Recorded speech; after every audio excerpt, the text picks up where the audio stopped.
Hello, vlog people. I am vlogging from Nashville, Tennessee, where I'm working with my brother on the new record. I promised to post some stuff. I didn't do a Friend Friday this Friday. I should have done it because my brother, we were together. But you know what? When we're busy working like this, it's really hard to take like 10 or 15 minutes and then to sort of put something together. So I apologize for that. Anyway, I'll try to get to some questions. I can't print them out, so I'm just going to read from here. So I'm going to have to edit things together because otherwise you're going to wait for me to scroll. Sam, I seem to have a really hard time keeping a good relationship. I was just wondering what you think makes a relationship work. Good communication, good sex, good laughs. How's that? And I do find this also when I'm not protecting myself, when I'm not looking for what it is that I need to protect or my voice to be heard or my point of view to be understood, I get a lot further than when, I think I've mentioned this even on a vlog before because it was such a powerful line to me that Jane Wagner wrote in one of Lily Tomlin's pieces. She was describing a character and she said, he listens with the intensity that most people only have when talking. That, my friends, is the key to a good relationship. Listen with the intensity that most people only have when talking. Okay. Sam, don't you think that Johnny Depp may be a little bit out of his depth? So clever. In playing Sweeney. What's your take? Well, I hope so too, but I'm not really worried about that because I think Johnny Depp is probably my favorite actor. And actually, you know what? If this upcoming election year, if once again we are completely shocked into some sort of another frightening sort of administration, I am actually going to move to France and live with Johnny Depp. He's not aware of this yet, but I am practicing my French and I am prepared to move in with Johnny Depp in France if we get a Republican administration. I can't say anything bad about Johnny Depp. I think he's an incredible actor. I think he's fascinating and interesting and always reinventing himself, which is what I like about almost any artist. And so I think and Tim Burton is great, although Tim Burton is looking more and more like his movies. Have you noticed that? He's looking more and more like a character from his movies. Okay. Sam, what are your thoughts on the media commenting about the entertainers not participating as Bob Hope did and many others in the past for the USO? Do you think it has anything to do with not agreeing with the war? If so, should it be about the troops and their morale? What are your thoughts? Well, I guess yes. The answer I would think is yes. As you all know, and I'm not shy about saying it, I do not support this war. I've never supported it from one moment. Even in all the nationalism that followed 9/11, there was not a single moment that I believed that we should go attack someone. And then, of course, when we found out that it was all a great lie and a great manipulation and about filling pockets and oh my God, well, I'm not even going to go into it all again. You know how I feel. And I know that many of you feel the same way. And in fact, the majority of this country now. However, that has very little to do with me being, having not only supporting, but an obligation to take care of those men and women who are representing this country. However wrong this country may be, I think it's even more important to stand by these people who are citizens of this country who have gone out to risk their lives for our behalf, even if we're wrong. If nothing else, the USO says to them, I know that you're here. I know that you are doing this. I know that you're doing this for me.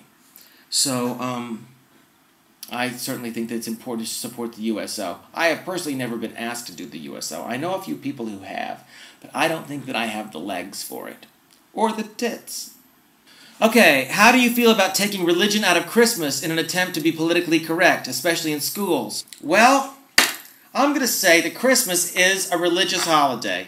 Christmas is the spirit of Christmas, of giving and receiving and fellow man and, all that stuff is universal to everything in a good way. But it's not like Christmas is not be good to your neighbor week. It's not let's all appreciate each other week. It's Christ Mass. It's Christmas. It is a religious holiday. Whether you're a Christian or not, if you want to participate in that. Now, where do schools come in this? It's supposed to be separation of church and state. You know what? The major religion of this country is Christianity.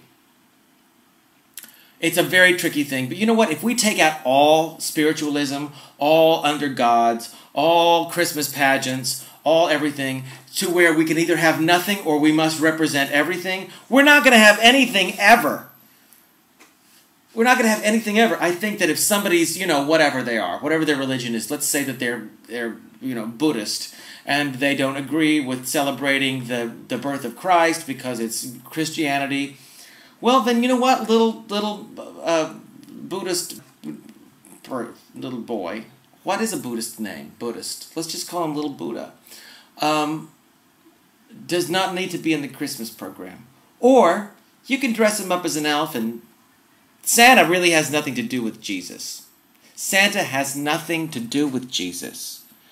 Santa is a fabulous story about rewarding good behavior with presents and torturing children with coal who were bad.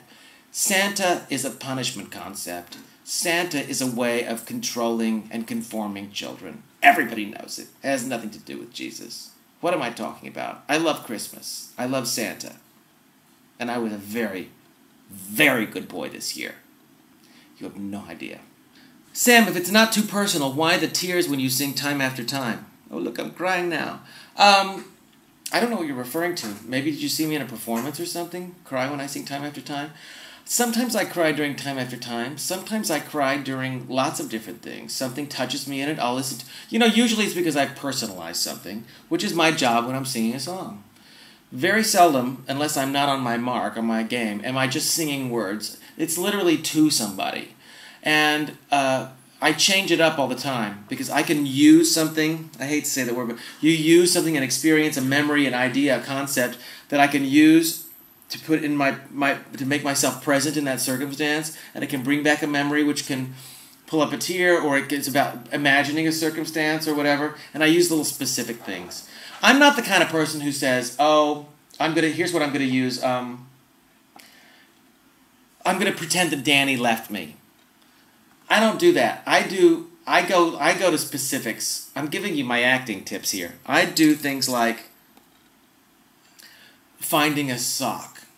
The socks on the floor that I used to complain about all the time. And now Danny's gone, and there's a sock. I found the sock on the floor.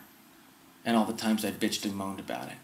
And I can feel that sock, and I can sense that sock, and I can see that sock. And that's something tangible and real. And that kind of stuff is actually the stuff that can sort of drum up a tear or something for me. Because I'll find something specific. Or it could also very well be that I talked to a good friend that day. Let's say it's Time After Time. I talked to a good friend that day, and I miss them and I love them, and they're on my mind, and I'm seeing Time After Time. If you're lost, you can look and you'll find me. If you fall, I will catch you, I'll be waiting. And know that I really mean that for that person. That can make me a little teary. I don't know why I'm crying in it. I'm sure the next time you see me, I won't be crying in it. I'll probably be laughing through it. Ha! What am I doing now?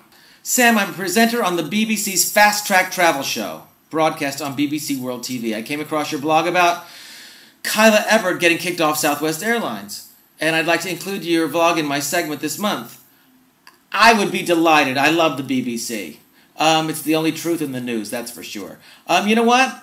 Send through the webmaster, send whatever release or waveforms there are, and we'll figure it out. Sam, do you and Danny ever get to take a vacation together? It seems you're constantly working. Do you take time off? This last summer, we went to Venice, and we went to Rome, and Florence, and somewhere else in Italy.